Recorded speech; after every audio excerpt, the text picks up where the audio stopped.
सहनौ भुनक्तु सह वीर्यं करवावहै तेजस्विनावधीतमस्तु मा विद्विषावहै। ॐ शान्ति शान्ति शान्तिः। गुरुब्रह्मा गुरुविष्णु गुरुदेवो महेश्वरः गुरुसाक्षात् परब्रह्मा तस्मै श्री गुरवे नमः। तस्मै श्री गुरवे नमः।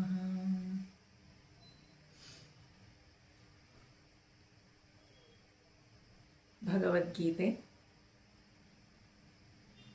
9ನೇ ಅಧ್ಯಾಯದ ಅಧ್ಯಯನವನ್ನು ಪ್ರಾರಂಭ ಮಾಡಬೇಕು.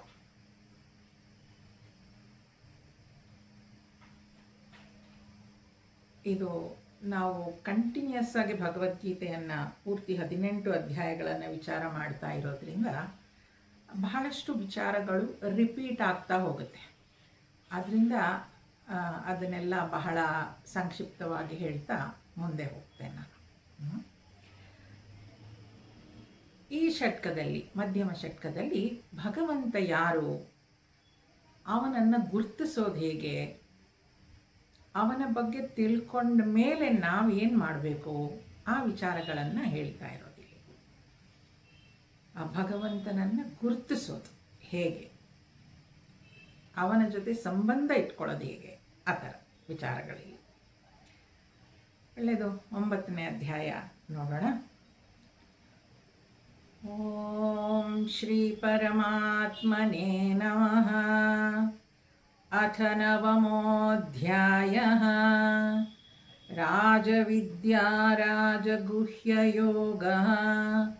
ಶ್ರೀಭಗವಾನುವಾಚ ಇದಂ ತು ತೇ ಗುಹ್ಯತಮಂ ಪ್ರವಕ್ಷ್ಯಾಮ್ಯನಸೂಯವೆ ಜ್ಞಾನಂ ವಿಜ್ಞಾನಸಹಿತಂ ಯಜ್ಞಾತ್ವಾ ಮೋಕ್ಷಸೇ ಶುಭಾತ್.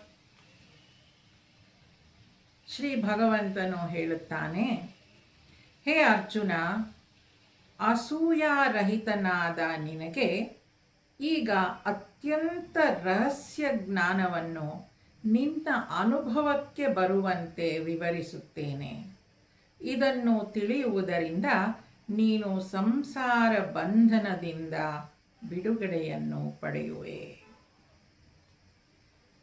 ಸಂಸಾರ ಬಂಧನದಿಂದ ಬಿಡುಗಡೆಯನ್ನು ಪಡೆಯುವೆ. ಯಾರಿಗೆ ಸಂಸಾರ ಬಂಧನ ಅನಿಸಿದೆಯೋ, ಬಿಡುಗಡೆ ಬೇಕು ಅನಿಸಿದೆಯೋ, ಅವರಿಗೆ ಇದರ ಉಪಯೋಗ ಆಗುತ್ತೆ. ಆಯಿತಾ? ಯಾರಿಗೆಲ್ಲ ಸಂಸಾರ ಚೆನ್ನಾಗಿದೆ, ಅಲ್ಲೇ ಇರೋಣ ಅಂತ ಅನಿಸುತ್ತೋ ಅವ್ರಿಗೆಲ್ಲ ಇದು ಇಷ್ಟ ಆಗೋದಿಲ್ಲ. ಅದಕ್ಕೆ ಭಗವಂತ ಸ್ಪಷ್ಟವಾಗಿ ಹೇಳ್ತಾನೆ ನೋಡಿ, ಇಲ್ಲಿ 3 ಶಬ್ದಗಳು ಮುಖ್ಯವಾಗಿ ನಾವು ನೋಡಬೇಕಾಗಿರೋದು.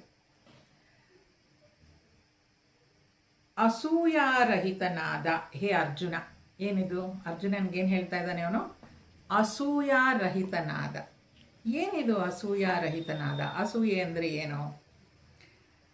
ಭಾಷ್ಯದಲ್ಲಿ ಹೇಳೋದಾದರೆ, ಭಾಷ್ಯ ಬರೆದಿದ್ದಾರಲ್ಲ, ಅದರಲ್ಲಿ ಏನಂತ ಹೇಳ್ತಾರೆ ಅಂದರೆ, ಗುಣವಂತರ ಗುಣಗಳನ್ನು ಒಪ್ಪದಿರುವುದು.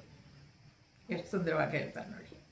ಗುಣವಂತರ ಗುಣಗಳನ್ನು ಒಪ್ಪದಿರುವುದು. ಗುಣವಂತರ ಗುಣ ಯಾವುದಾಗಿರುತ್ತೆ? ಸಾಮಾನ್ಯವಾಗಿ ಅವರ ಒಳ್ಳೆ ಗುಣಗಳಲ್ಲಿ ಕೂಡ ದೋಷಗಳನ್ನು ಹುಡುಕುವುದಂತೆ, ಅವರ ನಿಂದೆ ಮಾಡುವುದು ಹಾಗೂ ಅವರ ಮೇಲೆ ಮಿಥ್ಯಾ ದೋಷಗಳನ್ನು ಆರೋಪಿಸುವುದು ಅಸೂಯ ಎನಿಸುತ್ತದೆ ಅಂತ ನೋಡಿ. ಯಾರಲ್ಲಿ ಸ್ವಭಾವದಿಂದಲೇ ಈ ಅಸೂಯ ದೋಷವು ಸ್ವಲ್ಪವೂ ಇರುವುದಿಲ್ಲವೋ ಅವನನ್ನು ಅನಸೂಯ ಎಂದು ಹೇಳುತ್ತಾರೆ. ಯಾರಲ್ಲಿ ನೋಡಿ, ಅಸೂಯೆ ಅಂದರೆ ಏನು ಅಂತ ಡೆಫಿನೇಷನ್ ತಿಳ್ಕೊಳ್ಬೇಕು. ಅಸೂಯೆ ಅಂದರೆ ಹೊಟ್ಟೆ ಕಿಚ್ಚು ಅಂತ ನಾವೆಲ್ಲ ಅರ್ಥ ಮಾಡ್ಕೊಂಡಿದ್ದೀವಿ ಅಲ್ವಾ? ಅಸೂಯೆ ಅಂದರೆ ಹೊಟ್ಟೆ ಕಿಚ್ಚು ಅಲ್ವಾ? ಇಲ್ಲಿ ಇನ್ನೊಂದು ಸ್ವಲ್ಪ ಸ್ಪಷ್ಟತೆಯನ್ನು ತಗೊಳ್ಳೋದಾದರೆ, ಗುಣವಂತರ ಗುಣಗಳನ್ನು ಯಾರು ಒಪ್ಪೋದಿಲ್ವೋ ಅಂತ. ಒಪ್ಪದಿರೋದು ಅವರಲ್ಲಿ ಎಷ್ಟೊಂದು ಒಳ್ಳೆ ಗುಣಗಳಿರುತ್ತೆ, ಅದನ್ನು ನಾವು ಒಪ್ಕೊಳಕ್ಕಾಗಲ್ಲ. ಅವ್ರನ್ನ ಕಂಡ್ರೆ ಆಗಲ್ಲ, ಅವ್ರನ್ನ ಹೊಗಳಿದ್ರೆ ಆಗಲ್ಲ. ಅದೇ ತಾನೇ ಹೊಟ್ಟೆ ಕಿಚ್ಚು ಅಂತಂದರೆ. ಮತ್ತು ಅವರಲ್ಲಿ ಆ ಗುಣಗಳಿದೆ, ಒಳ್ಳೆ ಗುಣಗಳು, ಅದರಲ್ಲಿ ಕೂಡ ದೋಷ ಹುಡುಕೋದಂತೆ. ಅದೇನು ಯಾರೋ ಯಾರ ಬಗ್ಗೆನೋ ತುಂಬ ನೋಡೋರು ಎಷ್ಟು ಒಳ್ಳೆಯವರು ಅಂತ ಹೇಳಿದರೆ, ಅದೇನೋ ಅದು ಒಂಥರದಲ್ಲಿ ಆವತ್ತೊಂದು ದಿನ ಒಳ್ಳೆಯವರ ಕಂಡ್ರಷ್ಟೇ. ಆದರೆ ಇನ್ನೊಂದು ದೋಷ ಹುಡ್ಕೋದು, ಏನೇ ಒಂದು ಒಳ್ಳೆ ಗುಣ ಅನ್ನೋದನ್ನು ಯಾರಾದರೂ ಹೇಳಿದ್ರು ಕೂಡ ಅದರಲ್ಲೊಂದು ದೋಷ ಹುಡುಕುವಂಥದ್ದು. ಯಾರು ಆ ಥರ ದೋಷ ಹುಡುಕ್ತಾ ಇರ್ತಾರೋ ಅವರಿಗೆ ಏನು ಹೇಳ್ತಾರೆ, ಅಸೂಯೆ ಅಂತ ಹೇಳ್ತಾರೆ. ಇಲ್ಲಿ ಅರ್ಜುನ ಏನು ಹೇಳ್ತಾನೆ, ಅಸೂಯಾರಹಿತನಾದ ಅಂದರೆ ಅವನು ಅನಸೂಯ. ಇಲ್ಲಿ ಹೇಳೋದು ನೋಡಿ, ಪ್ರವಕ್ಷ್ಯಾಮ್ಯನಸೂಯವೇ ಅಲ್ವಾ, ಅಸೂಯೆ ಇಲ್ಲದೆ ಇರೋವನು ಅಂತ. ಅಸೂಯಾರಹಿತನಾದ ನಿನಗೆ ಈಗ ಅತ್ಯಂತ ರಹಸ್ಯ ಜ್ಞಾನ ಅಂತ ಹೇಳ್ತಾನೆ. ಈ ರಹಸ್ಯ ಜ್ಞಾನ ಅಂತ ಕೂಡಲೇ ಏನದು ರಹಸ್ಯ? ಯಾರಿಗೂ ಹೇಳಬಾರ್ದು, ಗುಟ್ಟು ಮಾಡೋದು ಆ ಥರನ ಅಲ್ಲ. ಈ ರಹಸ್ಯ ಜ್ಞಾನ ಅಂತ ಹೇಳಿದ್ರೆ, ಈಗ ನೋಡಿ, ನಮ್ಮಲ್ಲಿರುವ ಗುಣಗಳೇನಿದೆ ಅವೆಲ್ಲವೂ ರಹಸ್ಯವೇ. ಎಷ್ಟೊಂದು ಗುಣಗಳು ಹೇಳ್ತಾರೆ. ಭಾಷ್ಯದಲ್ಲಿ ಹೇಳೋದಾದರೆ, ಭಾಷ್ಯ ಅಂತಂದರೆ ಅದ್ರ ಬಗ್ಗೆ ಪ್ರವಚನ ಬರೆದಿರುವಂಥದ್ದು. ಅದನ್ನು ಇವತ್ತು ನೋಡ್ತಾ ಇದ್ದಾಗ ಈ ಥರ ಎಲ್ಲ ಸುಮಾರು ವಿಚಾರಗಳು ಹೇಳಬೇಕು ಅನ್ನಿಸ್ತು. ಯಾಕಂದರೆ ಸಾಕಷ್ಟು ಸಲ ಇದರ ಅಧ್ಯಯನ ಮಾಡಿದ್ದೀವಿ, ಇನ್ನೊಂಚೂರು ಆಳವಾಗಿ ತಿಳ್ಕೊಳ್ಳೋಣ ಅನ್ನೋ ದೃಷ್ಟಿಯಿಂದ. ಆ ಗುಹ್ಯತಮಂ, ಆ ರಹಸ್ಯ ಅಂತಂದರೆ ಏನು ಅಂತ ಹೇಳಿದ್ರೆ, ಜಗತ್ತಿನಲ್ಲಿ ಮತ್ತು ಶಾಸ್ತ್ರಗಳಲ್ಲಿ ಎಷ್ಟೊಂದು ಗೋಪ್ಯವಾಗಿಡಲು ಯೋಗ್ಯವಾದ ರಹಸ್ಯ ವಿಷಯಗಳೆಂದು ತಿಳಿಯಲ್ಪಟ್ಟಿವೆಯೋ ಅವೆಲ್ಲವುಗಳಲ್ಲಿ ಸಮಗ್ರ ರೂಪಿ ಭಗವಾನ್ ಪುರುಷೋತ್ತಮನ ತತ್ವ, ಪ್ರೇಮ, ಗುಣ, ಪ್ರಭಾವ, ವಿಭೂತಿ ಮತ್ತು ಮಹತ್ವ ಮೊದಲಾದವುಗಳ ಜೊತೆಗೆ ಅವನ ಶರಣಾಗತಿಯ ಸ್ವರೂಪವು ಎಲ್ಲಕ್ಕಿಂತ ಹೆಚ್ಚಾಗಿ ಗುಪ್ತವಾಗಿಡಲು ಯೋಗ್ಯವಾಗಿದೆ. ಭಗವಂತನನ್ನು ತಿಳ್ಕೊಳ್ತೀವಿ ಅಂತ ನಾವು ಹೋದಾಗೆಲ್ಲ ಅದು ರಹಸ್ಯವಾಗಿರೋದು ಏನು ನಮಗೆ ಗೊತ್ತಾಗುತ್ತಲ್ವ. ಅವನು ಯಾವ ರೀತಿ ನಮಗೆ ಸಹಾಯ ಮಾಡ್ತಾನೆ ಗೊತ್ತಿಲ್ಲ, ಅವನು ಯಾವ ರೀತಿ ಪ್ರೇಮ ನಮಗೆ ಗೊತ್ತಾಗಲ್ಲ. ಅದೊಂಥರ ರಹಸ್ಯವೇ, ಗೊತ್ತಾನೆ. ಎಲ್ಲವೂ ರಹಸ್ಯಮಯ. ಆ ಭಗವಂತ ನಮ್ಮ ಕೈ ಹೇಗೆ ಹಿಡಿತಾನೆ ಗೊತ್ತಿಲ್ಲ. ಅವನ ವಿಭೂತಿ, ಅವನ ಗುಣ, ಅವನ ಪ್ರಭಾವ ಯಾವುದು ಕೂಡ ನಮಗೆ ಗೊತ್ತಿಲ್ಲ. ಅದು ಗುಹ್ಯತಮ, ಅತ್ಯಂತ ಶ್ರೇಷ್ಠವಾದದ್ದು, ಅತ್ಯಂತ ಶ್ರೇಷ್ಠವಾದದ್ದು ಮತ್ತು ಅತ್ಯಂತ ಗೋಪ್ಯವಾದದ್ದು ಅಲ್ವಾ. ಆದ್ದರಿಂದ ಇಲ್ಲಿ ಭಗವಂತ ಹೇಳ್ತಾ ಇರೋದೇನು, ಅನಸೂಯ. ಎರಡು ಶಬ್ದಗಳು, ಅನಸೂಯ, ಹೊಟ್ಟೆ ಕಿಚ್ಚಿಲ್ಲದೆ ಇರೋ ನಿನಗೆ, ಅಥವಾ ಬೇರೆಯವರಲ್ಲಿ ದೋಷ ಹುಡುಕದೆ ಇರೋದು, ಬೇರೆಯವರ ಒಳ್ಳೆ ಗುಣದಲ್ಲಿ ದೋಷವನ್ನು ಹುಡುಕದೆ ಇರುವಂತಹ ನಿನಗೆ ಅತ್ಯಂತ ರಹಸ್ಯವಾದ ವಿಷಯ. ಇಲ್ಲಿ ಭಗವಂತ ಅಂದರೆ ಏನು, ಅವನ ಗುಣ ಹೇಗೆ, ಅವನ ಪ್ರಭಾವ ಹೇಗೆ, ಅವನು ಎಲ್ಲಿದ್ದಾನೆ, ಅವೆಲ್ಲವೂ ಗೋಪ್ಯ ಅಲ್ವಾ, ರಹಸ್ಯವಾಗೇ ಇದೆ. ಯಾರು ಏನು ಹೇಳ್ತಾರೆ, ಕ್ಲಿಯರ್ ಕಟ್ಟಾಗೆ ಹೀಗೆ ಆಗುತ್ತೆ ಅಂತ ಹೇಳಲಿಕ್ಕೆ ಸಾಧ್ಯನೇ ಇಲ್ಲ. ಎಲ್ಲ ಈ ಭಾವನೆಗಳು ಕೂಡ ಅಷ್ಟೇ ನೋಡಿ, ಎಷ್ಟು ಅದ್ಭುತ. ಕೆಲವೆಲ್ಲ ರೀಸನ್ಸ್ ಇರಬಹುದು, science can answer many things. ಆದರೆ ವಿಜ್ಞಾನ ಈ ಪ್ರಭಾವವನ್ನಾಗಲಿ, ಭಗವಂತನ ಪ್ರಭಾವವನ್ನಾಗಲಿ, ಅವನ ಗುಣವನ್ನಾಗಲಿ, ಅವನ ಪ್ರೀತಿಯನ್ನಾಗಲಿ ವರ್ಣಿಸ್ಲಿಕ್ಕೆ ಸಾಧ್ಯನೇ ಇಲ್ಲ. ಭಗವಂತನ ಪ್ರೀತಿ ಯಾಕೆ, ಮನುಷ್ಯರಲ್ಲಿರುವ ಪ್ರೀತಿಯನ್ನೇ ನಾವು ಅರ್ಥ ಮಾಡ್ಕೊಳ್ಳಿಕ್ಕಾಗಲ್ಲ. ಎಷ್ಟು ರಹಸ್ಯ ಅದು ನೋಡಿ. ಯಾರೋ ಹುಡುಗಿನ ತುಂಬ ಇಷ್ಟಪಡ್ತಾ ಇದ್ದ ಅಂದರೆ ಅವಳಲ್ಲಿ ಏನಿದೆ ಅಂತ ಇಷ್ಟಪಟ್ಟೆ ಅಂತ ಕೇಳ್ತಾರೆ ಎಷ್ಟೋ ಜನ ಅಲ್ವಾ. ರಹಸ್ಯ ಅದು, ಅವನಿಗೆ ಮಾತ್ರ ಗೊತ್ತದು, ಬೇರೆ ಯಾರಿಗೂ ಗೊತ್ತಿರೋದಿಲ್ಲ. ಎಷ್ಟು ಅದ್ಭುತ ನೋಡಿ, ಗೋಪ್ಯವಾದದ್ದು.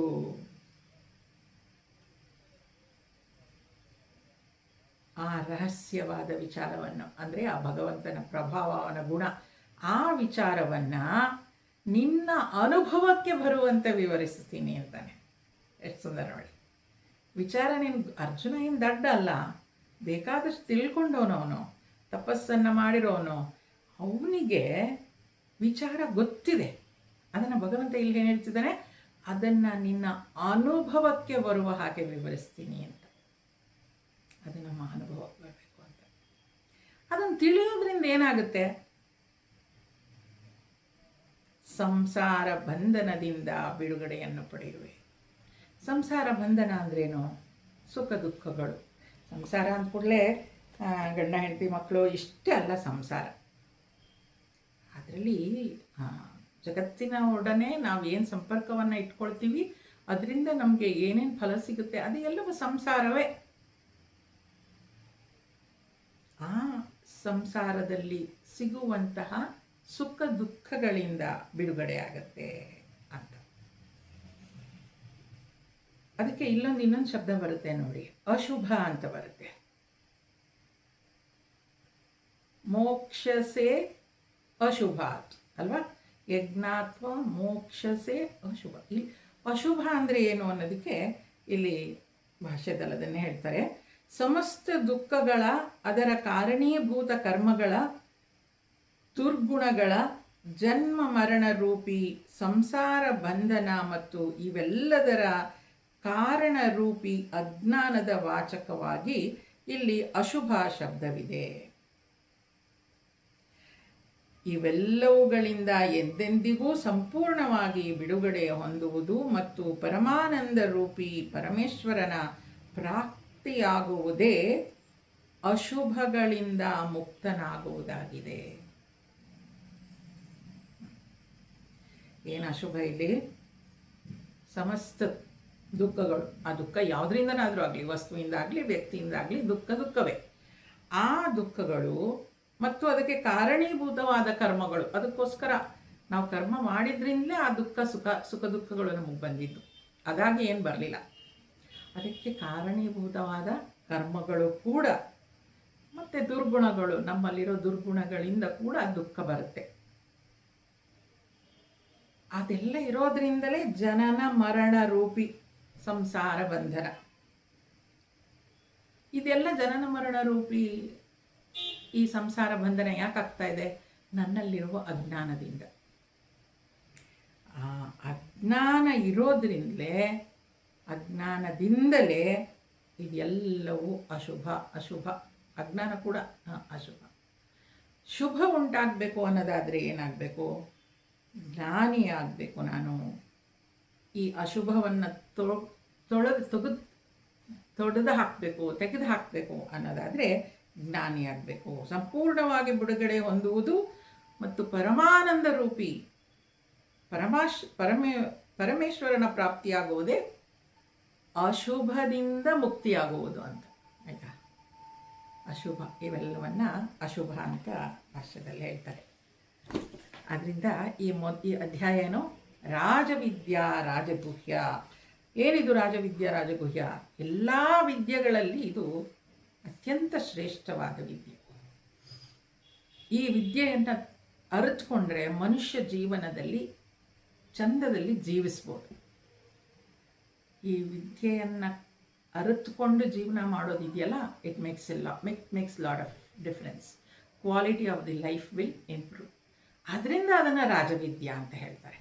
ಹಾಗಾದರೆ ಈಗ ಬೇರೆ PhD ಅವೆಲ್ಲ ವಿದ್ಯೆ ಅಲ್ವಾ? ಹೌದು, ಅದು ವಿದ್ಯೆನೇ, ವಿದ್ಯೆ ಅಲ್ಲ ಅಂತ ಹೇಳೋದಿಲ್ಲ.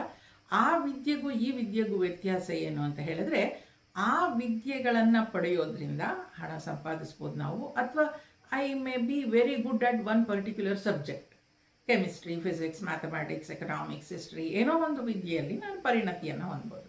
ಇದನ್ನು ರಾಜವಿದ್ಯೆ ಅಂತ ಯಾಕೆ ಹೇಳ್ತೀನಿ ಅಂದರೆ, ಬ್ರಹ್ಮವಿದ್ಯೆ ಯಾಕೆ ಹೇಳ್ತೀವಿ ಅಂದರೆ, ಈ ವಿದ್ಯೆಯನ್ನು ಅರ್ಥಕೊಳ್ಳೋದ್ರಿಂದ ನಾವು ಬ್ರಹ್ಮವೇ ಆಗ್ತೀವಿ ಅಂತ. ಬ್ರಹ್ಮಜ್ಞಾನವನ್ನು ಪಡ್ಕೊಳ್ಳೋದ್ರಿಂದ ನಾವು ಬ್ರಹ್ಮವೇ ಆಗ್ತೀವಿ.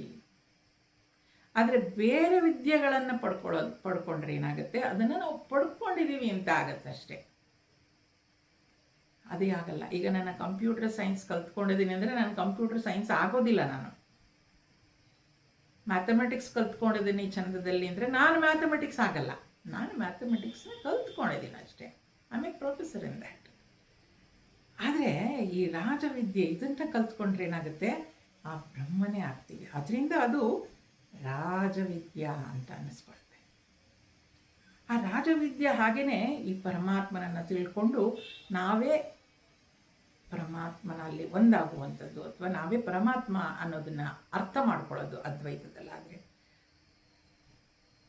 ಅದು ರಾಜವಿದ್ಯಾ. ಅದು ರಾಜಗುಹ್ಯ. ಗುಹ್ಯ ಯಾಕೆ? ಅಷ್ಟೊಂದು ಸುಲಭವಾಗಿ ನಮಗೆ ಅರ್ಥ ಆಗೋದಿಲ್ಲ ಆ ಭಗವಂತ ಅನ್ನೋಂಥ ವಿಚಾರ. ಆದ್ದರಿಂದ ಅದು ರಾಜಗುಹ್ಯ. ರಾಜವಿದ್ಯಾ, ರಾಜಗುಹ್ಯ ಯೋಗ ಅಂತ ಇಲ್ಲಿ ಹೇಳ್ತಾ ಇದ್ದಾರೆ.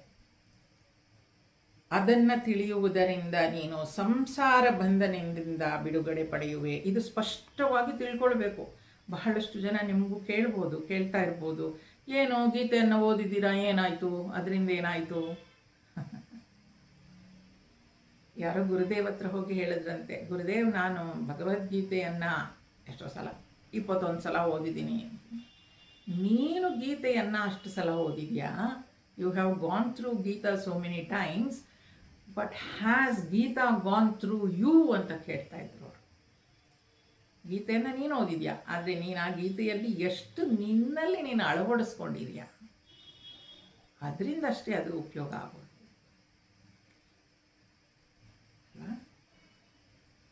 ಇಷ್ಟೊಂದು ವಿಚಾರಗಳನ್ನು ತಿಳ್ಕೊಂಡಿರ್ತೀವಿ. ಅದರಲ್ಲಿ ಸ್ವಲ್ಪನಾದರೂ ನಾವು ಅಳವಡಿಸ್ಕೊಳ್ತಾ ಹೋದರೆ ನಮ್ಮಲ್ಲಿ ಆ ಬದಲಾವಣೆ ಕಾಣ್ತಾ ಹೋಗುತ್ತೆ. This knowledge transforms us.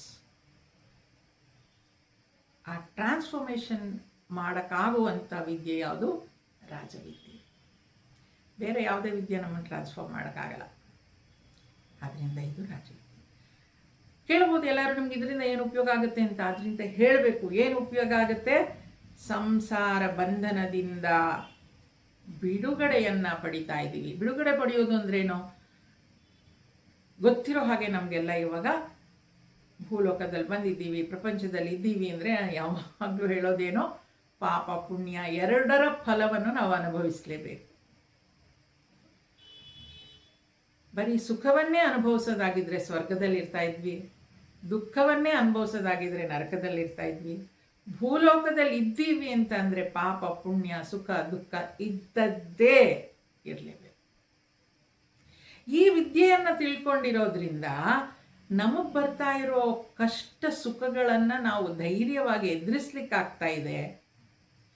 ನೆನ್ನೆಗಿಂತ ನಾನು ಇವತ್ತು ಉತ್ತಮವಾಗಿದ್ದೀನಿ, ನೆನ್ನೆಗಿಂತ ನಾನು ಇವತ್ತು ಶಕ್ತಿಯುತಳಾಗಿದ್ದೇನೆ, ನೆನ್ನೆಗಿಂತ ನಾನು ಇವತ್ತು ಸಂತೋಷವಾಗಿದ್ದೀನಿ ಅಂತ ಆಗಿದ್ದರೆ ಗೀತೆ ಓದೋದಕ್ಕೆ ಸಾರ್ಥಕ. ಕಷ್ಟಗಳು ಬರುತ್ತೆ, ಸುಖಗಳು ಬರುತ್ತೆ, ದುಃಖ ಬರುತ್ತೆ. ಅದನ್ನು ಎದುರಿಸಲಿಕ್ಕೆ ನಮಗೆ ಈ ಜ್ಞಾನ ಸಹಾಯ ಮಾಡುತ್ತೆ.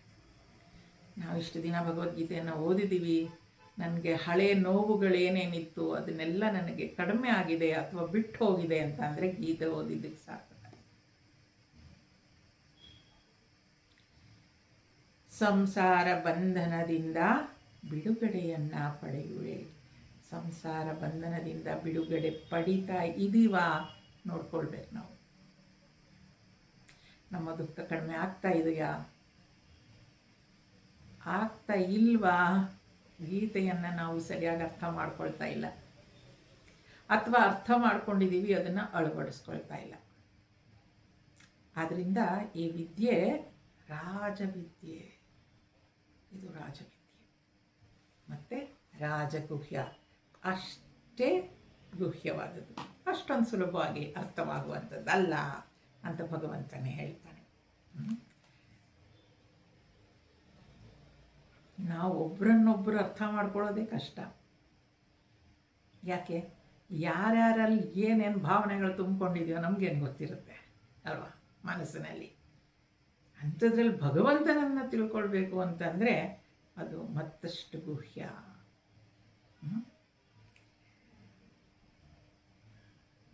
ಗುರಿ ಏನಾಗಿರ್ಬೇಕು ನಮ್ಮದು? ಸಂಸಾರ ಬಂಧನದಿಂದ ಬಿಡುಗಡೆ ಪಡೆಯುವುದು. ಮುಂದುವರಿಸ್ತಾ, ರಾಜವಿದ್ಯಾ ರಾಜಗುಹ್ಯಂ ಪವಿತ್ರಮಿದಮುತ್ತಮಂ ಪ್ರತ್ಯಕ್ಷಾವಗಮಂ ಧರ್ಮ್ಯಂ ಸುಸುಖಂ ಕರ್ತುಮವ್ಯಯಂ. ಎಲ್ಲ ವಿದ್ಯೆಗಳಲ್ಲಿ ಇದು ಅತ್ಯಂತ ಶ್ರೇಷ್ಠವಾದುದು, ಅತ್ಯಂತ ರಹಸ್ಯವಾದುದು ಮತ್ತು ಪವಿತ್ರವಾದುದು, ಸುಲಭ ಸಾಧ್ಯವಾದುದು ಮಾತ್ರವಲ್ಲ ಅವ್ಯಯವಾದುದು. ಇದರ ಫಲವನ್ನು ಪ್ರತ್ಯಕ್ಷವಾಗಿ ನೀನೇ ನೋಡುತ್ತೀಯ. ನೋಡಿ ಏನು ಹೇಳ್ತಾನೆ, ಈ ವಿದ್ಯೆ ಅತ್ಯಂತ ಶ್ರೇಷ್ಠವಾದದ್ದು ಅಂತ. ಏನಿದು ಶ್ರೇಷ್ಠ ಅಂದರೆ? ಪವಿತ್ರ ಅಂದರೆ ಏನು? ಶ್ರೇಷ್ಠ ಅಂದರೆ ಏನು? ಉತ್ತಮ. ಯಾಕೆ ಆ ಥರ ಹೇಳ್ತಾರೆ? ಪವಿತ್ರ ಶ್ರೇಷ್ಠ ಅಂದರೆ, ಪವಿತ್ರ ಮತ್ತು ಉತ್ತಮ, ಶ್ರೇಷ್ಠ, ಪವಿತ್ರ, ಉತ್ತಮ ಅಂತೆಲ್ಲ ಯಾತಕ್ಕೆ ಹೇಳ್ತಾ ಇದ್ದಾರೆ ಅಂತ ಹೇಳಿದ್ರೆ, ಈ ಉಪದೇಶವು ಎಷ್ಟು ಪಾವನ ಮಾಡುವಂತಹುದು ಎಂದರೆ, ಯಾರಾದರೂ ಕೂಡ ಇದನ್ನು ಶ್ರದ್ಧಾಯುಕ್ತನಾಗಿ ಶ್ರವಣ, ಮನನ ಮತ್ತು ಇದರಂತೆ ಆಚರಿಸುತ್ತಾರೋ, ಇದು ಅವರ ಸಮಸ್ತ ಪಾಪಗಳನ್ನು ಮತ್ತು ದೋಷಗಳನ್ನು ಸಮೂಲ ನಾಶಗೈದು ಅವರನ್ನು ಎಂದೆಂದಿಗೂ ಪರಮ ವಿಶುದ್ಧವಾಗಿಯೇ ಬಿಡುತ್ತದೆ, ವಿಶುದ್ಧವಾಗಿಸಿ ಬಿಡುತ್ತದೆ. ಅದಕ್ಕಾಗಿ ಇದನ್ನು ಪವಿತ್ರವೆಂದು ಹೇಳಲಾಗಿದೆ. ಮತ್ತು ಜಗತ್ತಿನಲ್ಲಿ ಎಷ್ಟು ಉತ್ತಮ ವಸ್ತುಗಳಿವೆಯಲ್ಲೋ ಅವೆಲ್ಲವುಗಳಿಗಿಂತ ಇದು ಅತ್ಯಂತ ಶ್ರೇಷ್ಠವಾಗಿದೆ. ಅದಕ್ಕಾಗಿ ಇದನ್ನು ಉತ್ತಮ ಎಂದು ಹೇಳಲಾಗುತ್ತದೆ. ನೋಡಿ ಎಷ್ಟು ಸುಂದರವಾಗಿ ಹೇಳ್ತಾರೆ. ಯಾರಾದರೂ ಕೂಡ ಈ ಜ್ಞಾನವನ್ನು ಶ್ರವಣ ಮನನ ಮಾಡಿ ಇದರಂತೆ ಆಚರಿಸುತ್ತಾರೆ. ನಡ್ಕೋಬೇಕು. ಶ್ರವಣ ಮಾಡಾಯಿತು, ಮನನ ಮಾಡಾಯಿತು, ಅದೇನೋ ಹೇಳ್ತಾರಲ್ಲ, ವೇದಾಂತ ಓದೋದಕ್ಕೆ ಬದನೆಕಾಯಿ ತಿನ್ನೋಕೆ ಅಂತ. ಅಂದರೆ ಅದು ಆಚರಿಸಲಿಲ್ಲ. ಆದರೆ ಆಚರಿಸಿದ್ರೆ ಶ್ರವಣ ಕೇಳಬೇಕು, ಮನನ ಮಾಡಬೇಕು, ಅದರಂತೆ ಆಚರಿಸಬೇಕು. ಹಾಗೆ ಮಾಡಿದಾಗ ಅವರ ಸಮಸ್ತ ಪಾಪಗಳು ಅಂತೆ, ಅವರ ಎಲ್ಲ ಪಾಪಗಳು ಮತ್ತು ದೋಷಗಳನ್ನು ಸಮೂಲ ನಾಶಗೈದು. ಸಮೂಲ ಅಂದರೆ ಮೂಲವಾಗಿ ಕಿತ್ತಾಕ್ಬಿಡತ್ತಂತೆ. ಮೂಲದಿಂದಲೇ ಮೇಲ್ ತೆಗೆಯೋದಲ್ಲ, ಮೂಲವಾಗಿ ತೆಗೆಯೋದು ಅಂದ್ರೇನು? ಇದನ್ನು ಆಚರಿಸ್ಲಿಕ್ಕೆ ಶುರು ಮಾಡಿದ್ರೆ, ಈಗ ಯಾರೋ ಸತ್ಯ ಹೇಳ್ತೀನಿ ಅಂತ ಅಂದ್ಕೊಂಡ್ರು ಅಂತ ಹೇಳೋಣ, ಸತ್ಯ ಹೇಳೋದಕ್ಕೆ ಪ್ರಾರಂಭಿಸಿದ್ರು. ಗೀತೆ ಓದ್ತಿದ್ದೀನಿ, ನಾನು ಸತ್ಯವನ್ನು ನನ್ನದಾಗಿಸ್ಕೊಳ್ತಾ ಇದ್ದೀನಿ. ಹರಿಶ್ಚಂದ್ರನ ಕಥೆ ಎಲ್ಲ ಕೇಳಿರೋರು. ಅದನ್ನು ಅನುಸರಿಸ್ಲಿಕ್ಕೆ ಶುರು ಮಾಡಿದ್ರೆ ಅಪ್ಪಿ ತಪ್ಪಿ ಕೂಡ ಅವ್ರು ಸುಳ್ಳು ಹೇಳೋಕ್ಕಾಗಲ್ಲ. ಯಾವುದೇ ಕ್ಷಣದಲ್ಲಿ ಸಮೂಲವಾಗಿ ಅಂದರೆ ಅದು. ಈಗ ಒಳ್ಳೆಯದನ್ನು ಮಾಡ್ತಾ ಇರ್ತಾರೆ, ಎಲ್ಲರೂ ಹೇಳ್ಕೊಡ್ತಾರೆ ಅವ್ರಿಗೆ, ಯು ಶುಡ್ ಬಿ ಸ್ಮಾರ್ಟ್, ಎಲ್ಲರಿಗೂ ಒಳ್ಳೇದು ಮಾಡೋಕ್ಕೆ ಹೋಗ್ಬಿಡ, ದೇ ವಿಲ್ ಮಿಸ್ಯೂಸ್ ಯು ಅಂತ. ಅವ್ರಿಗೆ ಆ ಮಿಸ್ಯೂಸ್ ಮಾಡೋದು ಕಾಣೋದೇ ಇಲ್ಲ. ಅಷ್ಟು ನೋಡಿರ್ಬೇಕು ನೀವೆಲ್ಲ. ಏನಪ್ಪ ಇಷ್ಟೊಂದು ಒಳ್ಳೆಯವ್ರಿಗೆ, ಇವ್ರಿಗೆ ಅರ್ಥವೇ ಆಗೋದಿಲ್ವಾ, ಅವನು ಅಷ್ಟೊಂದು ಮೋಸ ಮಾಡ್ತಾ ಇದ್ದಾನೆ, ಆದರೂ ಒಳ್ಳೇದೇ ಮಾಡ್ತಾ ಇದ್ದಾರಲ್ಲ ಇವರು. ಇಲ್ಲ, ಅವರಿರೋದೇ ಹಾಗೆ. ಅವ್ರಿಗೆ ಒಳ್ಳೆತನ ಅವ್ರು ಮಾಡಿಸ್ಕೊಂಡಿಲ್ಲ, ಅವರೇ ಆ ಒಳ್ಳೆತನ ಆಗ್ಬಿಟ್ಟಿದ್ದಾರೆ. ಹಾಗೆ ಗೀತೆಯಲ್ಲಿ ಈ ಎಲ್ಲ ಮೌಲ್ಯಗಳನ್ನು ನನ್ನದಾಗಿಸ್ಕೊಂಡ್ರೆ, ಸಮೂಲ ಅಂದರೆ ಅದೇ, ಅದು ಮೂಲವಾಗಿ ಅದನ್ನು ಕಿತ್ತಾಕ್ಬಿಡುತ್ತೆ. ಏನು, ನಾನು ಇವತ್ತಿಂದ ಯಾರಿಗೂ ಮೋಸ ಮಾಡೋದಿಲ್ಲ ಅಂದ್ಕೊಂಡು ಆಚರಿಸ್ಲಿಕ್ಕೆ ಶುರು ಮಾಡಿದ್ರೆ, ಆ ಆಚರಣೆ ಎಷ್ಟು ಆಳವಾಗಿ ನಾನು ಮಾಡಿರ್ತೀನಿ ಅಂತಂದರೆ, ಮಾಡಬೇಕು ಅಂತಂದರೆ, ಮತ್ತೆ ನಾನು ಮಾಡಬೇಕು ಅಂದರೂ ಮಾಡೋಕ್ಕಾಗಲ್ಲ. I can't even pretend to be like that. ಅದು ಸಮೂಲವಾಗಿ ಈ ದೋಷಗಳನ್ನು ತೆಗೆಯೋದ್ರಿಂದ, ಅದಕ್ಕಾಗಿ ಇದನ್ನು ಪವಿತ್ರ ಅಂತ ಕರೆಯೋದು. ನೋಡಿ, ಅದು ನಮ್ಮನ್ನು ಪವಿತ್ರಗೊಳಿಸ್ತಾ ಹೋಗುತ್ತೆ ಅಲ್ವಾ. ಈ ಜ್ಞಾನ ಏನು ಮಾಡುತ್ತೆ? ನಮ್ಮನ್ನು ಪವಿತ್ರಗೊಳಿಸ್ತಾ ಹೋಗುತ್ತೆ. ಯಾವಾಗ ಶ್ರವಣ ಮನನ ಮಾಡಿ ಅದನ್ನು ಆಚರಣೆಗೆ ತಂದಾಗ ನಮ್ಮನ್ನು ಪವಿತ್ರ ಮಾಡುತ್ತೆ ಅಷ್ಟೆ. ನಾವು ಆಚರಣೆಗೆ ತಂದುಕೊಳ್ಳೇ ಇಲ್ಲ ಅಂದರೆ ನಾವು ಪವಿತ್ರರಾಗ್ಲಿಕ್ಕೆ ಸಾಧ್ಯನೇ ಇಲ್ಲ. That is why I always keep telling working on mind ಅಂತ. ಮನಸ್ಸಿನ ಮೇಲೆ ನಾವು ಆ ಕೆಲಸವನ್ನು ಮಾಡ್ತಾ ಹೋಗಬೇಕು. ನಾನು ಶುದ್ಧ ಆಗಬೇಕು, ಅಂತಃಕರಣ ಶುದ್ಧ ಅಂತೆಲ್ಲ ಎಷ್ಟೆಲ್ಲ ಮಾತನಾಡ್ತೀವಲ್ವ. ಶುದ್ಧರಾಗಬೇಕು, ಶುದ್ಧರಾಗಬೇಕು, ಶುದ್ಧರಾಗಬೇಕು. ಈ ಜ್ಞಾನ ಏನು ಮಾಡುತ್ತೆ? ನಮಗೆ ನಮ್ಮನ್ನು ಪವಿತ್ರ ಮಾಡುತ್ತೆ.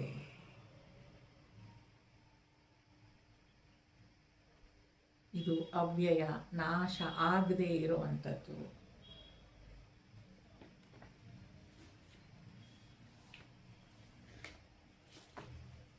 ಏನು ಹೇಳ್ತಾನೆ?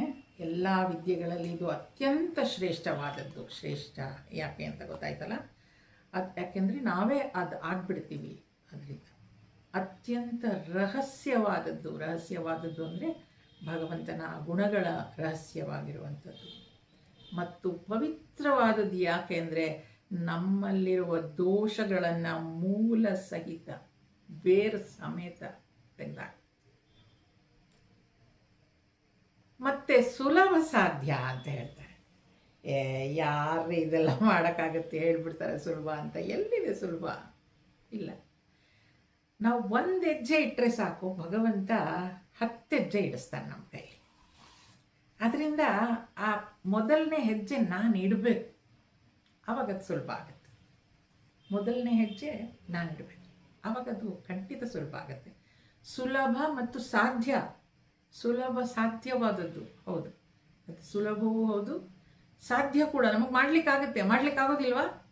ಪ್ರಾಮಾಣಿಕವಾಗಿರ್ಲಿಕ್ಕಾಗೋದಿಲ್ವಾ? ಒಳ್ಳೆಯವರಾಗಿರ್ಲಿಕ್ಕಾಗೋದಿಲ್ವಾ? ಕರುಣೆಯಿಂದ ನಾವು ನಮ್ಮನ್ನು ಅರಿವಿಸ್ಕೊಳ್ಳಿಕ್ಕಾಗಲಿಲ್ವಾ? ನಮ್ಗೆ ಚಾಯ್ಸ್ ಇದೆ. ನಾನು ಸುಳ್ಳು ಹೇಳ್ಬೋದು, ಸತ್ಯವನ್ನು ಹೇಳ್ಬೋದು, ಕರುಣೆಯಿಂದಲೂ ಇರ್ಬೋದು ಅಥವಾ ತೊಂದರೆ ಕೊಡ್ತಾನೂ ಇರ್ಬೋದು. ಚಾಯ್ಸ್ ಇದೆ ನನಗೆ. ಬಟ್ ನಾನು ಇರೋಕ್ಕಾಗತ್ತೆ ಅಲ್ವಾ? ಈ ಒಳ್ಳೆಯ ಗುಣಗಳನ್ನು ನಾನು ನನ್ನದಾಗಿಸ್ಕೊಳ್ಳೋದಕ್ಕೆ ಸಾಧ್ಯ ಆಗುತ್ತೆ. ಹೇಗೆ ಸಾಧ್ಯ? ಶ್ರವಣ ಮನನ ಮತ್ತು ಆಚರಣೆ, ನಿಧಿಧ್ಯಾಸನ. ಸುಲಭ ಮತ್ತು ಸಾಧ್ಯ. ಅಸಾಧ್ಯವಾದದ್ದು ನಮ್ಮ ಕೈಲಿ ಯಾವುದೂ ಇಲ್ಲ. ಸಾಧ್ಯ ಭಗವಂತ ಹೇಳ್ತಾ ಇದ್ದಾನೆ, ಅದು ಸುಲಭ ಸಾಧ್ಯವಾದದ್ದು. ಮಾತ್ರವಲ್ಲ ಅವ್ಯಯವಾದದ್ದು. ಅದು ನಾಶ ಆಗೋದಿಲ್ಲ. ಅದು ಎಷ್ಟೋ ವರ್ಷಗಳಿಂದ ಬಂದಿರುವಂಥದ್ದು ವಿಚಾರ.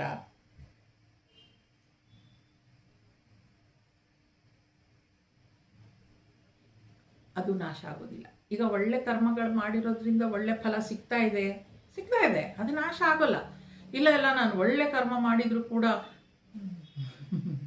ಕೆಟ್ಟ ಫಲ, ಅದೇನು ನಾಶ ಆಗಲ್ಲ. ಅದು ಇದೆ. ನಾನು ಮಾಡಿದ ಕರ್ಮಕ್ಕೆ ನನಗೆ ಫಲ ಏನು ಸಿಗಬೇಕೋ ಸಿಗುತ್ತೆ. ಅವ್ಯಯವಾದದ್ದು. ಈ ಜ್ಞಾನ ಏನದು? ನಾಶ ಆಗುವಂಥದ್ದಲ್ಲ, ಅದು ಯಾವಾಗಲೂ ಇರುವಂಥದ್ದು. ಇದರ ಫಲವನ್ನು ಪ್ರತ್ಯಕ್ಷವಾಗಿ ನೀನೇ ನೋಡ್ತೀಯ ಅಂತ ಹೇಳ್ತಾನೆ. ಅಲ್ಲ, ಮೊನ್ನೆ ಸುಮಾರು ಡಿಸ್ಕಸ್ ಮಾಡುವಾಗ ಹೇಳ್ತಾ ಇದ್ವಿ ಅಲ್ವಾ, ಎಷ್ಟೊಂದು ನಮ್ಮ ಅನುಭವಕ್ಕೆ ಬರ್ತಾ ಇದೆ ಈ ಥರದ್ದೆಲ್ಲ. ಆದ್ದರಿಂದ ಇದು ನಮ್ಮ ಅನುಭವಕ್ಕೆ ಬರುತ್ತೆ.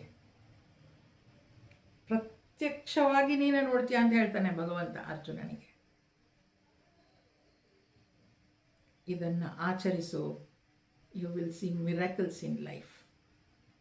ಹೌದು, ಈ ಜ್ಞಾನವನ್ನು ಅಳವಡಿಸ್ಕೊಂಡು ಅಂತಃಕರಣ ಶುದ್ಧಿ ಮಾಡಿಕೊಂಡು ಪ್ರಾಮಾಣಿಕವಾಗಿ ಬದುಕ್ತಾ ಇದ್ದರೆ ವಿ ಕ್ಯಾನ್ ಸಿ ಮಿರಾಕಲ್ಸ್. ಅದ್ಭುತಗಳು ನಡೆಯುತ್ತೆ.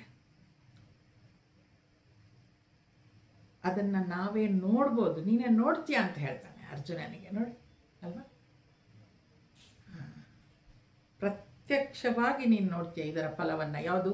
ಈ ಜ್ಞಾನವನ್ನು ಪಡ್ಕೊಂಡ ಮೇಲೆ ಅದು ಏನು ಫಲ ಕೊಡುತ್ತೆ ಅದನ್ನು ನೀನು ಪ್ರತ್ಯಕ್ಷವಾಗಿ ನೋಡ್ತೀಯ.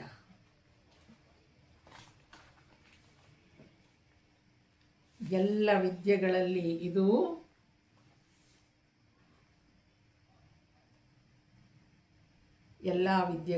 ಇದು ಅತ್ಯಂತ ಶ್ರೇಷ್ಠವಾದುದು, ಅತ್ಯಂತ ರಹಸ್ಯವಾದುದು, ಎಲ್ಲ ಒಂದೊಂದು ಶಬ್ದನೂ ನೋಡಿ ಎಷ್ಟು ಸುಂದರವಾಗಿ ಬಳಸಿದ್ದಾರೆ ಇಲ್ಲಿ.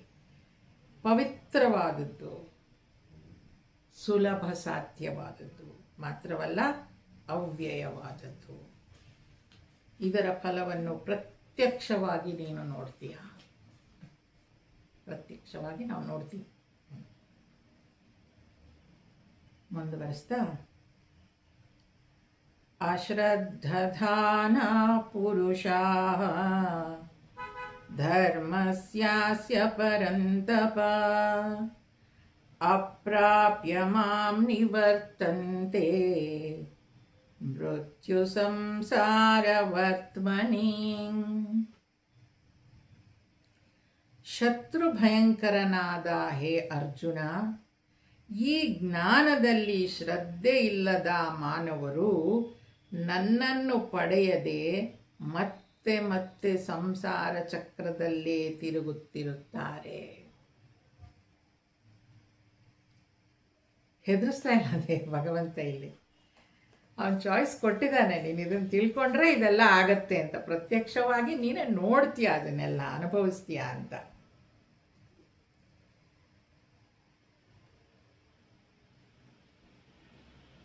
ಶತ್ರು ಭಯಂಕರ. ಅರ್ಜುನನ ಏನದು ಬಾಹುಬಲ, ಅವನು ಎಷ್ಟು ಶಕ್ತಿವಂತ ಅನ್ನೋದನ್ನು ಭಗವಂತ ಇಲ್ಲಿ ಹೇಳ್ತಿದ್ದಾನೆ.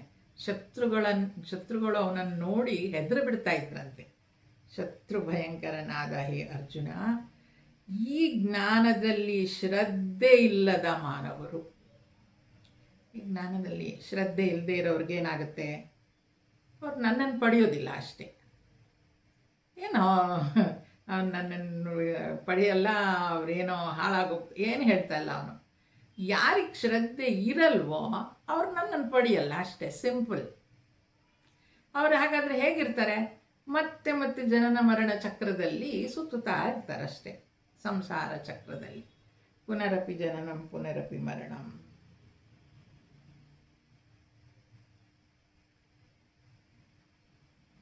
ಅಶ್ರದ್ಧಾನಾಃ, ಅಶ್ರದ್ಧೆ ಇರೋದು ಅಂತ ಏನಂದರೆ ಭಗವಂತನ ಸ್ವರೂಪ, ಗುಣ, ಪ್ರಭಾವ ಮತ್ತು ಮಹತ್ವ ಮೊದಲಾದವುಗಳಲ್ಲಿ ವಿಶ್ವಾಸವಿಲ್ಲದೆ ಇರುವ ಕಾರಣ ಮೇಲೆ ಹೇಳಿದ ಭಗವಂತನ ಭಕ್ತಿಯ ಯಾವ ಸಾಧನೆಯನ್ನು ಮಾಡುವುದಿಲ್ಲವೋ ಮತ್ತು ತಮ್ಮ ದುರ್ಲಭ ಮನುಷ್ಯ ಜೀವನವನ್ನು ಭೋಗಗಳ ಭೋಗದಲ್ಲಿ ಮತ್ತು ಅವುಗಳ ಪ್ರಾಪ್ತಿಯ ವಿವಿಧ ಉಪಾಯಗಳಲ್ಲೇ ವ್ಯರ್ಥವಾಗಿ ನಷ್ಟ ಮಾಡಿಕೊಳ್ಳುತ್ತಾರೋ ಅವರ ವಾಚಕವಾಗಿ ಇಲ್ಲಿ ಅಶ್ರದ್ಧಾನಾಃ ಪದವಿದೆ ಅಂತ.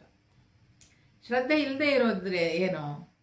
ಸದಾ ವ್ಯವಹಾರದಲ್ಲಿ ಲೌಕಿಕದಲ್ಲಿರುವಂಥದ್ದು, ಅಲ್ಲಿ ಸುಖ, ಲೌಕಿಕ ಸುಖ, ಅದನ್ನೇ ಅನುಭವಿಸ್ಕೊಂಡು ಅದೇ ಅಲ್ಟಿಮೇಟ್ ಅಂದ್ಕೊಂಡು ಅದರಲ್ಲೇ ಯಾವಾಗಲೂ ಮುಳುಗಿರೋರು ಇರ್ತಾರಲ್ವಾ.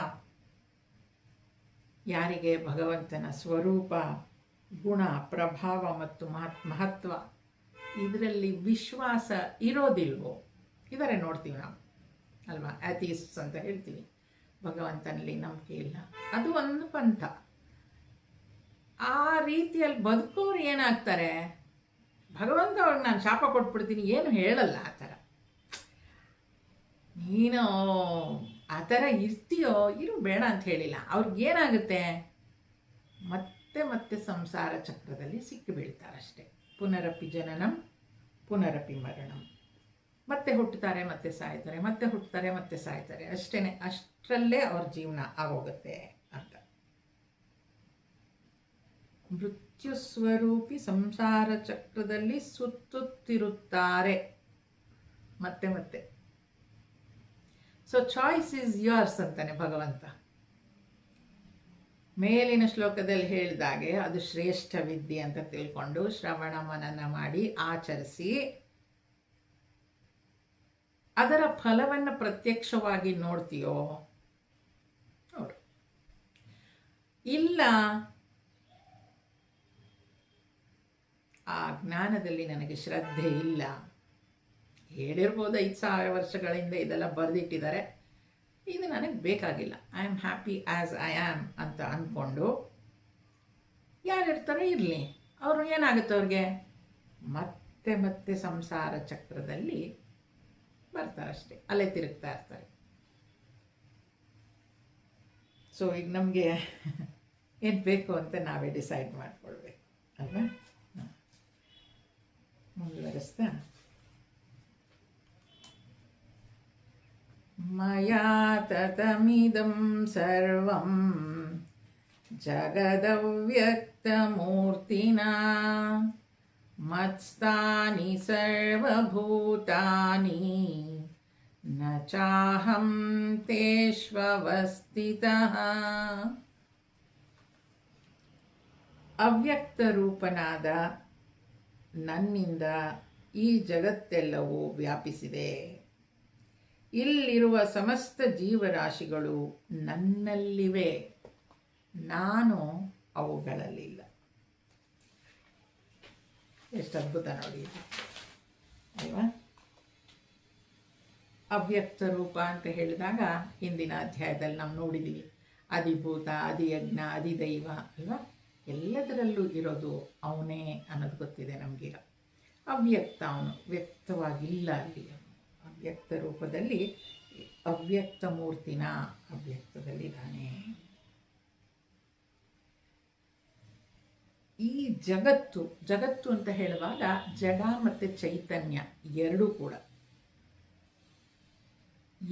ಎಲ್ಲದರಲ್ಲೂ ಜಗತ್ತಿನಲ್ಲಿ ವ್ಯಾಪಿಸಿದ್ದೀನಿ ಅಂತ ಈ ಅವ್ಯಕ್ತ ರೂಪದಲ್ಲಿ ನಾನು ವ್ಯಾಪಿಸಿದ್ದೀನಿ. ಹೌದು, ಚೈತನ್ಯದಲ್ಲಿರೋದು ನಮ್ಗೆ ಅರ್ಥ ಆಗುತ್ತೆ, ಜಡದಲ್ಲೂ ಹೇಗೆ ಭಗವಂತ ಇರ್ತಾನೆ ಅಂತ ಕೆಲವು ಸಲ ಪ್ರಶ್ನೆ ಅಲ್ವಾ. ಕಲ್ಲು, ಮಣ್ಣು, ಹುಲ್ಲು, ಪರ್ವತ ಅದೆಲ್ಲ ಜಡ, ಅದರಲ್ಲೆಲ್ಲ ಎಲ್ಲಿರ್ತಾನೆ ಭಗವಂತ ಅಂತ ಕೇಳಿದಾಗ ವಿಭೂತಿ ಯೋಗದಲ್ಲಿ ಮುಂದೆ ನೋಡ್ತೀವಿ ಅದನ್ನೆಲ್ಲ. ಅದನ್ನು ಉಪನಿಷತ್ತುಗಳಲ್ಲಿ ಬಹಳ ಸುಂದರವಾಗಿ ಹೇಳ್ತಾರೆ. ಈ ಜಡ ಚೈತನ್ಯ ಅನ್ನೋದು ಬೇರೆ ಬೇರೆ ಆಗದೇ ಇಲ್ವಂತೆ, ಅದು ಯಾವಾಗಲೂ ಒಟ್ಟಿಗೆ ಇರುತ್ತೆ. ಅದು ಹೇಗೆ ಅಂದರೆ ಉದಾಹರಣೆ ಕೊಡ್ತಾರೆ. ಈಗ ನೋಡಿ, ನಮ್ಮಲ್ಲಿ ಚೈತನ್ಯ ಶಕ್ತಿ ಇದೆ ಅಲ್ವಾ, ಆ ಚೈತನ್ಯ ಶಕ್ತಿ ಇದೆ, ಆದರೆ ಈ ಉಗುರು ಬೆಳೆಯುತ್ತಲ್ಲ, ಉಗುರು ಕತ್ತರಿಸಿದಾಗ ನಮಗೇನು ನೋವಾಗಲ್ಲ, ಅದು ಜಡ ಅಲ್ವಾ. ಹಾಗೆ ಕೂದಲು ಜಡ, ಅದು ಕತ್ತರಿಸಿದಾಗ ನಮಗೇನು ನೋವಾಗಲ್ಲ. ಈ ಚೈತನ್ಯದಲ್ಲಿ ಈ ಚೈತನ್ಯ ಶಕ್ತಿ ಇದೆ, ಇದ್ರ ಜೊತೆಗೆ ಈ ಜಡ ಕೂಡ ಇದೆ, ಅದರಿಂದ ಅದು ಬೇರೆ ಆಗಲಿಲ್ಲ ಅಂತ. ಹಾಗೆ ಜಗತ್ತು ಕೂಡ ಚೈತನ್ಯ, ಜಡ ಚೈತನ್ಯ ಎರಡೂ ಕೂಡ ಭಗವಂತನೇ. ಅವನು ಎರಡರಲ್ಲೂ ಇದ್ದಾನೆ, ಅಲ್ಲಿ ಅವ್ಯಕ್ತವಾಗಿದ್ದಾನೆ. ಅವ್ಯಕ್ತ ರೂಪನಾದ ನನ್ನಿಂದ ಈ ಜಗತ್ತೆಲ್ಲವೂ ವ್ಯಾಪಿಸಿದೆ. ಈ ಜಗತ್ತೆಲ್ಲ ಅವ್ಯಕ್ತ ರೂಪ. ಇದರಲ್ಲಿ ಸಮಸ್ತ ಜೀವರಾಶಿಗಳು ನನ್ನಲ್ಲಿವೆ. ಆ ಸಮಸ್ತ ಜೀವರಾಶಿಗಳು ನನ್ನಲ್ಲಿವೆ ಅಂತ ಹೇಳ್ತಿದ್ದಾನೆ ಭಗವಂತ. ನಾನು ಅವುಗಳಲ್ಲಿಲ್ಲ ಅಂದರೆ ಅರ್ಥ ಏನು? ನಾನು ಅವುಗಳಲ್ಲಿಲ್ಲ ಅಂತ ಹೇಳಿದರೆ ಅವೆಲ್ಲ ನನ್ನ ಕಂಟ್ರೋಲಲ್ಲಿದೆ, ನನ್ನ ಹಿಡಿತದಲ್ಲಿದೆ. ನಾನು ಅವುಗಳ ಹಿಡಿತದಲ್ಲಿಲ್ಲ ಅಂತ.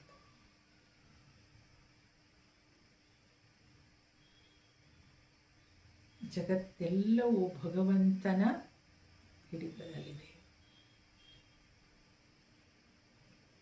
ಜಗತ್ತಿನ ಹಿಡಿತದಲ್ಲಿ ಭಗವಂತ ಇಲ್ಲ. ಅದರಿಂದ ಈಗ ನನ್ನಲ್ಲಿ ಕನಸಿದೆ, ಕನಸಿನಲ್ಲಿ ನಾನು ಇರ್ತೀನಲ್ವಾ, ಹಾಗೆ ಇದು ಅಷ್ಟೇ, ಭಗವಂತನಲ್ಲಿ ಇದೆಲ್ಲವೂ ಇದೆ.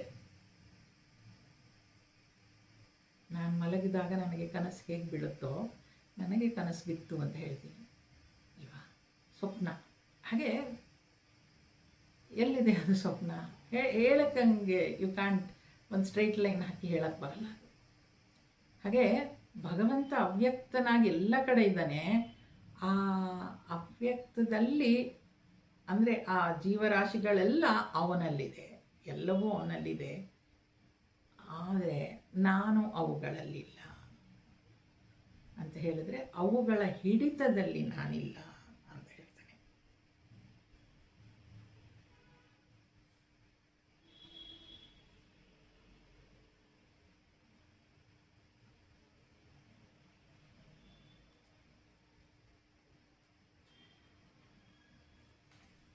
ಆದರೆ ನಾನು ಆ ಭೂತಗಳಲ್ಲಿ ಸ್ಥಿತನಾಗಿರುವುದಿಲ್ಲ ಎಂಬ ಭಗವಂತನ ಈ ಮಾತಿಗೆ ಭಾಷ್ಯದಲ್ಲಿ ಏನು ಹೇಳ್ತಾರೆ ಅಂತಂದರೆ, ಹೇಗೆ ಸ್ವಪ್ನದ ಆ ಎಲ್ಲ ಜೀವಿಗಳು ಮತ್ತು ಪದಾರ್ಥಗಳು ಸ್ವಪ್ನ ನೋಡಿದ ಪುರುಷನ ಒಳಗೆ ಇರುವುದರಿಂದ ಆ ಪುರುಷನು ಅವುಗಳೊಳಗೆ ಸೀಮಿತವಾಗಿ ಸ್ಥಿತನಾಗಿಲ್ಲ, ಹೊರಗೂ ಇದ್ದಾನೆ.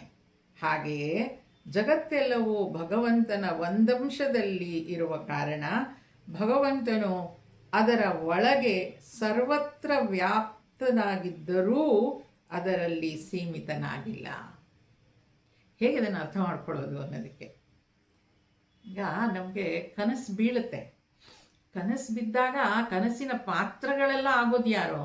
ನನ್ನ ಮನಸ್ಸೇ, ನಾನೇ ಆಗೋದಲ್ಲ. ಬೇರೆ ಯಾವುದೋ ಸಿಂಹ ಆಗ್ಬೋದು, ಒಂದು ಹುಳಿ ಆಗ್ಬೋದು, ಒಂದು ಹಾವು ಆಗ್ಬೋದು, ಪಕ್ಕದ ಮನೆಯವರಾಗ್ಬೋದು, ಎಲ್ಲವೂ ಯಾರಾಗೋದು? ನಾನೇ ಅಲ್ಲಿ. ಆದರೆ ನಾನು ಕನಸು ಕಾಣ್ತಾ ಇರೋ ನಾನು ಆ ಕನಸಿಗಷ್ಟೇ ಸೀಮಿತ ಆಗಿಲ್ಲ, ಹೊರಗಡೆನೂ ಇದ್ದೀನಲ್ಲ. ನಾನು ಆ ಕನಸನ್ನು ನೋಡ್ತಾ ಇದ್ದೀನಲ್ಲ, ಅದು ನನ್ನಲ್ಲಿದೆ, ನಾನು ಅವುಗಳಲ್ಲಿಲ್ಲ. ಕನಸು ನನ್ನಲ್ಲಿದೆ, ನಾನು ಅಲ್ಲಿ ಸೀಮಿತ ಆಗಿಲ್ಲ, ನಾನು ಅಷ್ಟರಲ್ಲೇ ಇಲ್ಲ, ಹೊರಗೂ ಇದ್ದೀನಿ, ಕನಸಿನಲ್ಲೂ ಇದ್ದೀನಿ, ಹೊರಗಡೆನೂ ಇದ್ದೀನಿ. ಆ ರೀತಿಯಾಗಿ ಭಗವಂತ ಅವುಗಳೆಲ್ಲ ನನ್ನಲ್ಲಿವೆ, ನಾನು ಅವುಗಳಲ್ಲಿಲ್ಲ, ಅಷ್ಟಕ್ಕೆ ಸೀಮಿತ ಆಗಿಲ್ಲ ಅಂತ. ಎಲ್ಲ ಕಡೆನೂ ಇದ್ದೀನಿ, ಸರ್ವವ್ಯಾಪಿಯಾಗಿದ್ದೀನಿ, ಅವುಗಳಲ್ಲೂ ಇದ್ದೀನಿ, ಅವು ನನ್ನಲ್ಲೂ ಇದೆ.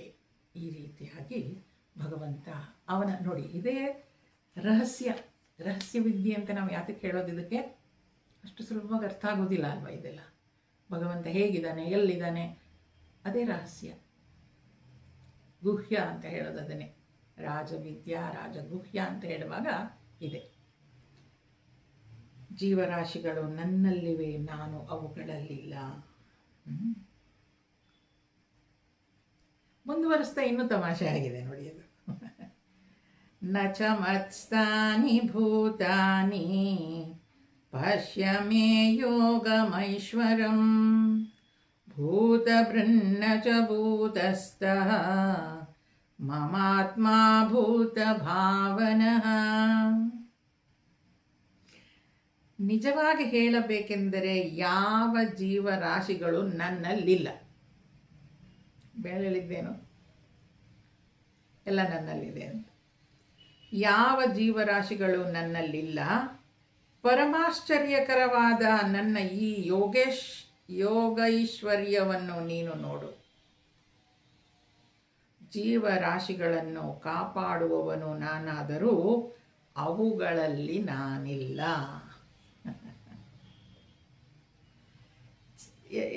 ಕನ್ಫ್ಯೂಸನ್ ಅಲ್ವಾ? ನಿಜವಾಗಿಯೂ ಹೇಳಬೇಕೆಂದರೆ ಯಾವ ಜೀವರಾಶಿಗಳು ನನ್ನಲ್ಲಿಲ್ಲ ಅಂತ ಹೇಳ್ತಾನೆ. ಯಾವ ಜೀವರಾಶಿಗಳು ನನ್ನಲ್ಲಿಲ್ಲ? ಮೇಲೆ ಹೇಳಿದ್ದೇನೋ ಎಲ್ಲ ಜೀವರಾಶಿಗಳು ನನ್ನಲ್ಲಿದೆ ಅಂತ ಅಲ್ವಾ? ಅದನ್ನು ಹೀಗೆ ಸ್ವಪ್ನದ ರೀತಿಯಲ್ಲೇ ಅರ್ಥ ಮಾಡಿಕೊಳ್ಬೇಕು.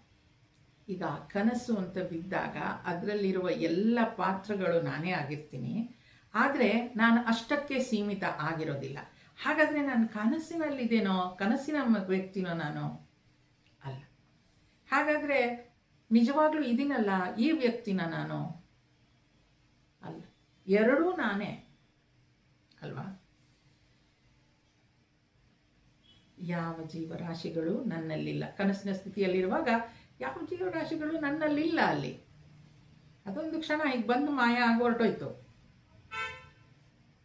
ಈ ಯೋಗೈಶ್ವರ್ಯವನ್ನು ನೀನು ನೋಡು. ಯೋಗ ಇವನು ಐಶ್ವರ್ಯ ನೋಡಿ. ಯೋಗೈಶ್ವರ್ಯ ಅಂದರೆ ಇವನ ಮಾಯೆ, ಲೋಕ ಹೇಗಿದೆ ಅಂತ. ಅದನ್ನು ನೋಡು. ಜೀವರಾಶಿಗಳನ್ನು ಕಾಪಾಡುವವನು ನಾನಾದರೂ ಅವುಗಳಲ್ಲಿ ನಾನಿಲ್ಲ. ನಾನೇ ಕಾಪಾಡೋದು. ನಾನು ಕಾಪಾಡೋದಾದರೂ ನಾನು ಅವುಗಳಲ್ಲಿಲ್ಲ ಅಂತ. ಈಗ ಕನಸಿನಲ್ಲಿ ಏನೋ ಆಗ್ತಾ ಇದೆ ಅಂತ ಹೇಳುವಾಗ ಅದನ್ನು ಕಾಪಾಡೋದಾಗಲಿ ಮಾಡೋದಾಗಲಿ ಯಾವುದು? ಅಲ್ಲೇ ಕಾಪಾಡ್ಕೋಬೇಕಷ್ಟೇ. ಅಲ್ಲಿ ಏನು ಆಗ್ತಾ ಇದೆ ಅಂತ ಆ ವ್ಯಕ್ತಿ ನನಗೆ ಕನಸು ಬಿತ್ತು ಅನ್ನೋದು ನನಗೆ ಗೊತ್ತಾಗ್ತಾ ಇದೆಯಲ್ಲ, ಅಲ್ಲಿ ಎರಡು ತಾನೇ ಇರೋದು, ನಾನು ಮತ್ತು ಕನಸು. ಆ ಕನಸಲ್ಲಿ ಏನು ಆಗ್ತಾ ಇರುತ್ತೆ ಅದನ್ನು ಕಾಪಾಡೋದಕ್ಕೆ ನಾನೇನು ಮಾಡೋಕ್ಕಾಗಲ್ಲ. ಅಲ್ಲಿ ಕನಸು ಅಲ್ಲೇ ಇದಾಗುತ್ತೆ. ಅದಕ್ಕೆ ಇಲ್ಲಿ ಭಗವಂತ ಹೇಳ್ತಾನೆ, ಜೀವರಾಶಿಗಳನ್ನು ಕಾಪಾಡುವವನು ನಾನಾದರೂ ನಾನು ಅವುಗಳಲ್ಲಿ ನಾನಿಲ್ಲ. ಇದೇ ರಹಸ್ಯ ತಿಳ್ಕೊಳ್ಬೇಕಾಗಿರೋದು ನಾವು. ಹೇಗಪ್ಪ ಇದೆಲ್ಲ ಏನೇನೋ ಹೇಳ್ತಾ ಇದ್ದಾನೆ ಭಗವಂತ ಅಲ್ವಾ. ಕಾಂಟ್ರಡಿಕ್ಟರಿ ಇರೋದು ಯೋಚನೆ ಮಾಡಬೇಕು. ಹಿಂದಿನ ಶ್ಲೋಕದಲ್ಲಿ ಹೇಳಿದ ಜೀವರಾಶಿಗಳು ನನ್ನಲ್ಲಿವೆ ಅಂತ, ಈಗ ಹೇಳ್ತಾನೆ ನಾನು ಅವುಗಳಲ್ಲಿಲ್ಲ ಅಂತ. ಅವು ನನ್ನಲ್ಲಿಲ್ಲ, ನಾನು ಅವುಗಳಲ್ಲಿಲ್ಲ. ಅರ್ಥ ಹೇಗೆ ಮಾಡ್ಕೊಳ್ಳೋದು? ಎಲ್ಲವೂ ಅವನೇ, ಒಳಗೂ ಹೊರಗೂ ಎಲ್ಲ ಕಡೆಯೂ ಭಗವಂತನೇ ಇರೋದು. ಅಲ್ಲಿ ಬೇರೆ ಏನು ಅಂತ ಇಲ್ಲವೇ ಇಲ್ಲ.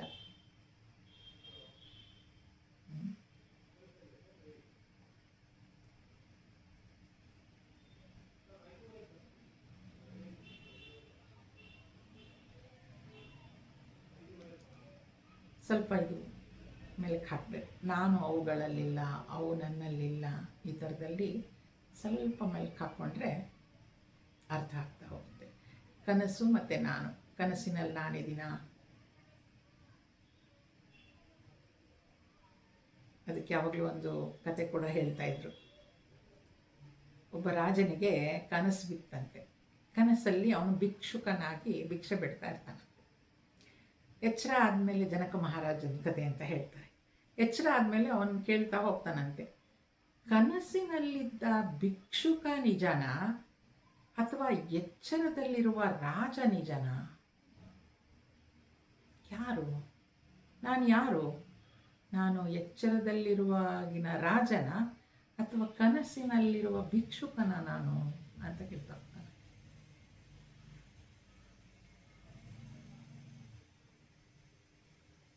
ಯಾರಿರ್ಬೋದು? ನಾನು ಯಾರು? ನಾನು ಭಿಕ್ಷುಕನ, ನಾನು ರಾಜನ? ಯೋಚನೆ ಮಾಡ್ತಾ ಇರಿ. ಮುಂದಿನ ಕ್ಲಾಸಲ್ಲಿ ವಿಚಾರ ಮಾಡೋಣ. ಒಳ್ಳೆಯದು. ಅಲ್ಲಿಗೆ ನಿಲ್ಲಿಸಿರ್ತೀನಿ. ಭಗವಂತ ಹೊರಗೂ ಇಲ್ಲ, ಒಳಗೂ ಇಲ್ಲ. ಆ ಜೀವರಾಶಿಗಳು ನನ್ನಲ್ಲಿಲ್ಲ, ನಾನು ಅವುಗಳಲ್ಲಿಲ್ಲ. ಸ್ವಲ್ಪ ಅರ್ಥ ಮಾಡ್ಕೊಳ್ಳೋ ಪ್ರಯತ್ನ ಮಾಡಿ ಮತ್ತೆ ನೋಡೋಣ. ಇದು ಯೋಚನೆ ಮಾಡಿ. ಕನಸಿನಲ್ಲಿರುವ ಭಿಕ್ಷುಕನಾನ ಅಥವಾ ಎಚ್ಚರದಲ್ಲಿರುವ ರಾಜನಾನ ಅಂತ ಜನಕ ಕೇಳ್ತಾ ಇದ್ದಾನೆ. ಯಾರು ನಾನು? ಒಳ್ಳೆಯದು. ಅಲ್ಲಿಗೆ ನಿಲ್ಲಿಸಿರೋಣ. ಅಸತೋ ಮಾ ಸದ್ಗಮಯ ತಮಸೋ ಮಾ ಜ್ಯೋತಿರ್ಗಮಯ ಮೃತ್ಯೋರ್ಮಾ ಅಮೃತಂಗಮಯ. ಓಂ ಶಾಂತಿ ಶಾಂತಿ ಶಾಂತಿ. ಹರಿ ಓಂ. ಶ್ರೀ ಗುರುಭ್ಯೋ ನಮಃ. ಹರಿ ಓಂ.